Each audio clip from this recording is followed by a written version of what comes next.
ওই সামনেরটা হচ্ছে ভাই ভাই মাছের হোটেল, যেটা রেস্টুরেন্ট, আর এটা হচ্ছে আলম খানের দেশীয় মাছের হোটেল। এই তো এইটার পরিবেশটা সুন্দর, এইটা অনেক দিন ধরেই দেখতেছি নতুন হয়েছে, তার জন্য আমরা আজকে প্ল্যান করলাম পুরান ঢাকা থেকে নাসির ভাইরা আসছে যে তাদেরকে নিয়ে আজকে এইটাই খাওয়া দাওয়া করব। আর ওনারা বিলবেলাইতে চাইছিল, তো চিন্তা করলাম বিলবেলাইতে তো খাওয়া দাওয়া হয়েছে আগে, তাই আজকে এইটাই চলে আসি। এই যে সবাই আছে খাবারের অপেক্ষায়, খাবার দিবে। হ্যাঁ নাসির সাহেব, পরিবেশটা পরিবেশটা এই যে পরিবেশটা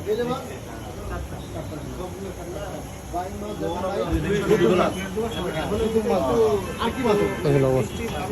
তো আসিফ ভাইকে আমরা দায়িত্ব দিচ্ছি কি কি খাবো ওইটা। ওকে, পরে আবার দেখাচ্ছি।